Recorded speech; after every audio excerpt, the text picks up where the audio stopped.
Hey guys, this is Spartacus here and welcome back to another video. I just want to quickly tell you all that I upload YouTube shorts here on the channel, and if you are subscribed and you have notifications turned on every time a video goes live, you unfortunately won't get notified when I upload a YouTube short. So you're going to have to manually look into my recent videos to see what YouTube shorts I have, and I upload one maybe like every 3 days or so. And I also have a new series here on the channel where I talk about fun facts in Call of Duty, and so I highly recommend checking all of those out. You guys might find them entertaining, and of course they're YouTube shorts. They don't last very long either, and it barely takes any time out of your day, and it's just something I like to do on the side rather than my main videos I upload every day here on the channel. And so I highly recommend checking them out if you haven't already. And so anyway, let's go ahead and talk about the main topic for today's video, which is Call of Duty Vanguard. The time that this video goes live on my channel, Vanguard will be releasing in 9 days, which is not very far away at all. Like, I honestly was so shocked how quickly this game was going to release. I'm like, whoa,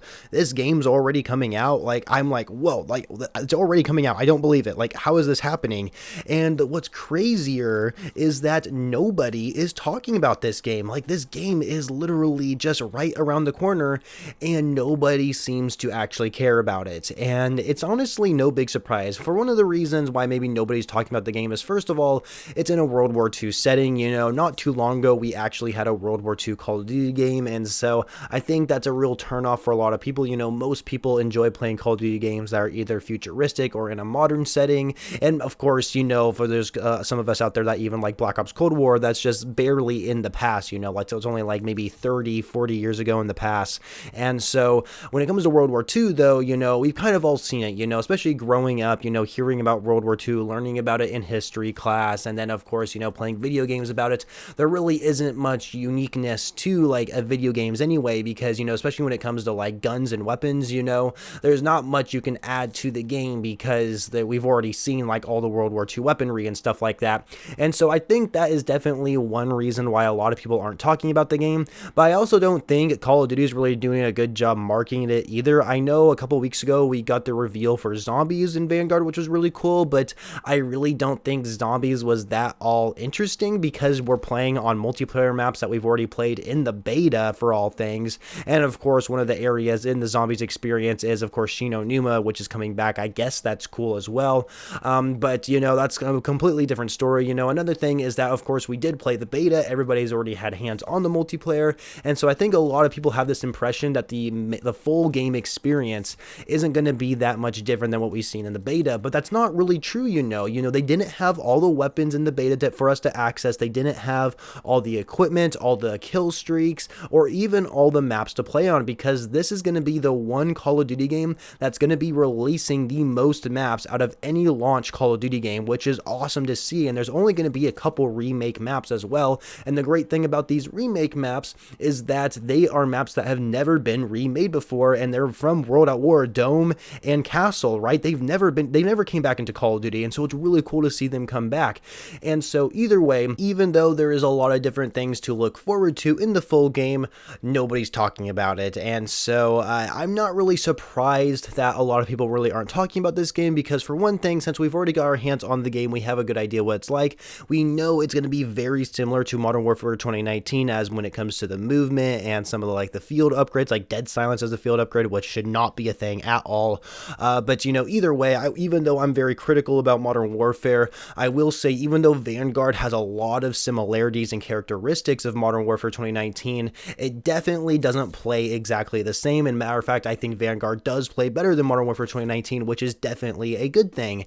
And so I am like slightly looking forward to this game because of course it is going to be a much different experience than Black Ops Cold War that we see right now. And it's, you know, it's just a new Call of Duty game in general, you know, a new progression system. I mean, it sounds like the progression system is going to be pretty similar to what we saw with Black Ops Cold War, and how you can prestige each season and stuff like that, and of course reach Master Prestige each season. And you know, and I don't know what the rewards will be once you reach Master Prestige and all, but hopefully they announce something like that before the actual launch of the game, so that way I can actually talk about it here on the channel. But you know, either way, for me personally, you know, I'm gonna be honest, I'm not too excited about the game either. You know, having already experienced it in the beta, and you know, just seeing like everything there really is what we saw in the beta, I was really concerned how this game's going to be handled at launch because, it seems like for the last, I don't know how many years now, Call of Duty's always had a rough launch, just from one reason or another.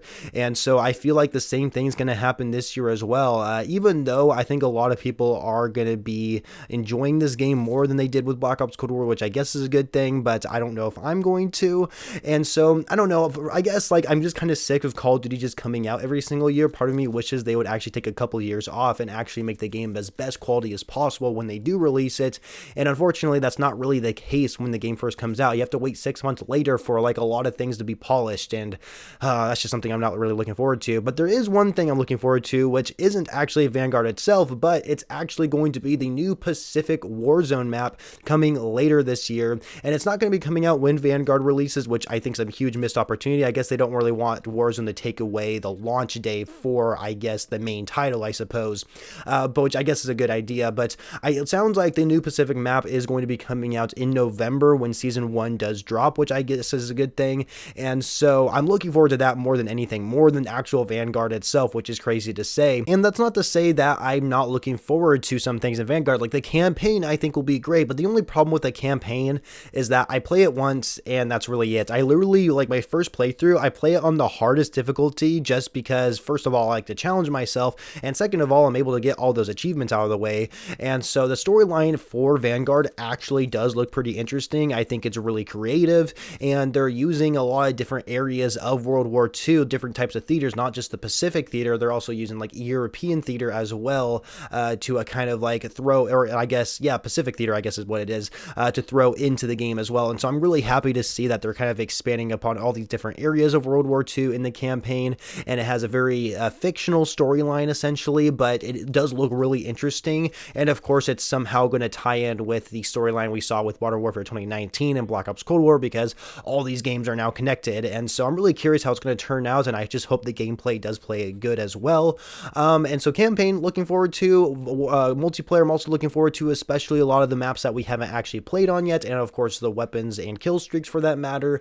But of course I didn't have the best experience with multiplayer. It was still better than Modern Warfare 2019, but still looking forward to try something different, is what I'm trying to get at here. And so I think a lot of people should be optimistic about Vanguard. If you're someone who pre-ordered the game, then I think we all should look up to it and have high hopes that it's going to be good. Or we shouldn't have high hopes, I really don't think I should say that, but I think all of us should be looking forward to it one way or another, even if we aren't extraordinarily hyped for this game. So either way, that's all I have to say for this video. I know this game is not getting a lot of attention right now, and I just thought I would talk about it for today's video. So I really hope you enjoyed it. Make sure you leave a like on the video if you did, and of course subscribe to the channel if you haven't already for more Call of Duty videos, and I shall catch you guys later.